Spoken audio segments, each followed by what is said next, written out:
गजाननं भूतगणादिसेवितं कपितजम्बोफलचारुभक्षणम् उमासुतं शोकविनाशकायकं नमामि विघ्नेश्वरपादपङ्कजम्। सर्वमङ्गलमाङ्गल्ये शिवे सर्वार्थसाधिके शरण्ये त्र्यम्बिके गौरी नारायणे नमोऽस्तुते। सच्चिदानन्दरूपाय विश्वोपत्यादिहेतवे तापत्रविनाशाय श्रीकृष्णाय वयं नमः। कृष्णाय वासुदेवाय हरे परमात्मने प्रणतक्लेशनाशाय गोविन्दाय नमो नमः। बोलिए विष्णु भगवान की जय। कार्तिक मातम्य दूसरा अध्याय। श्री कृष्ण भगवान बोले, जब गुणवती ने राक्षस द्वारा अपने पिता और पति का मरना सुना तो दुखित हुई और रुदन करने लगी। हे स्वामी, हे पिता, आप मुझे छोड़कर कहाँ चले गए? आपके बिना क्या करूं? अब मेरा भोजन वस्त्र का प्रबंध कौन करेगा? अब मैं किसकी शरण में लूं? विधाता का मेरी ऊपर कोप हुआ, अब मैं कैसे जीऊं? श्री कृष्ण जी बोले, कुकरी के समान विलाप करती हुई हवा से हिलते हुए बेल के पत्ते की तरह कांपती हुई पृथ्वी पर गिर पड़ी। थोड़ी देर में सावधान होने पर फिर विलाप करने लगी और शोक समुद्र में डूब गई। उस गुणवती ने घर की सब वस्तुएं बेचकर यथाविधि से अपने पिता की पारलौकिक क्रिया की और उसी नगरी में विष्णु भगवान की भक्ति में तत्पर होकर इंद्रियों को वश में कर शांति से रहने लगी और मरण तक एकादशी और कार्तिक मास के व्रत आदि करती रही। हे प्रिय, यह दोनों व्रत मुझे अत्यंत प्यारे हैं, जिसके करने से भोग और मोक्ष की प्राप्ति होती है, पुत्र और संपत्ति मिलती है। कार्तिक की तुला राशि पर सूर्य निकलने पर महापापी जो भी प्रातः काल स्नान करते हैं वे भी मुक्ति को प्राप्त होते हैं। जो मनुष्य स्नान, जागरण, दीपदान और तुलसी का पालन करते हैं वे विष्णु के रूप है। विष्णु भगवान के मंदिर में झाड़ना, सत्या काटना तथा विष्णु की पूजा आदि का कार्य जो मनुष्य करते हैं वह जीवन मुक्त होते हैं। इस प्रकार वह गुणवती प्रत्येक वर्ष कार्तिक व्रत और विष्णु भगवान का नित्य ही पूजा करती रही।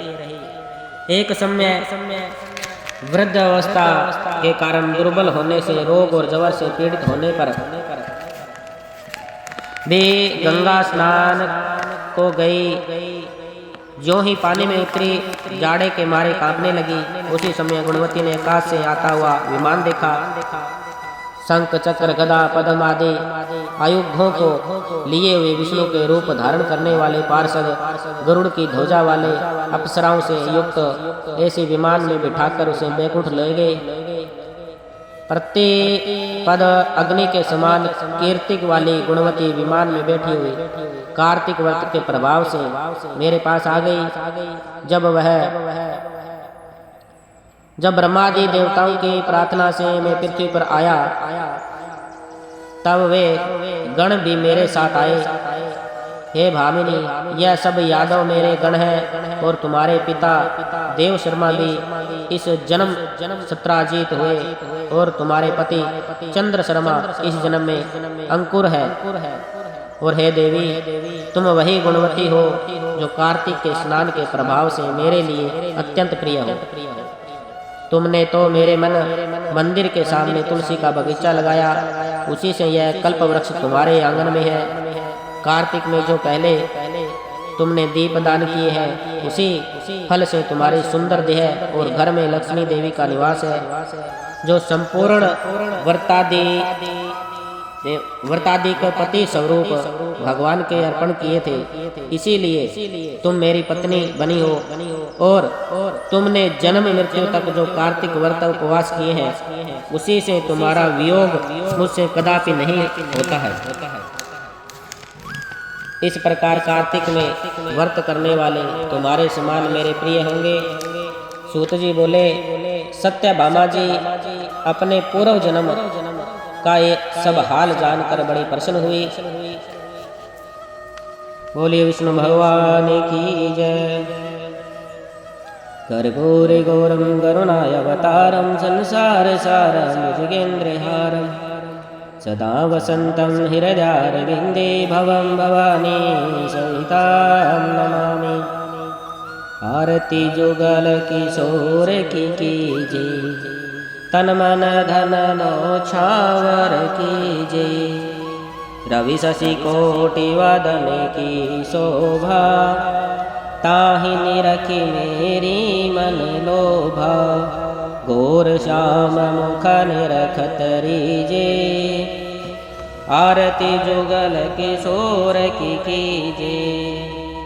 प्रभु को सवरूप नयन भरि पीजे, कंचन थार कपूर की बाती। हरियाए निर्मल भय छाती, फूलन की सेज फूलन की माला। श्रतन सिंहासन बैठे नंद लाला, आरती जुगल किशोर की कीजे। तन मन धन नौछावर कीजे, आरती जुगल किशोर की कीजे। मेर मुकुट कर मुरली सोहे, नटवर वेश देखी मन मोहे। ओढ़यो नील पीत पट सारी, कुंज विहारी गिरवर धारी। आरती करत सकल ब्रज नारी, नंद नंद वृखा भानु किशोरी। परमानंद स्वामी अविचन जोड़ी, आरती जुगल किशोर की कीजे। तन मन धन नौछावर कीजे, आरती जुगल किशोर की कीजे। बोलिए विष्णु भगवान की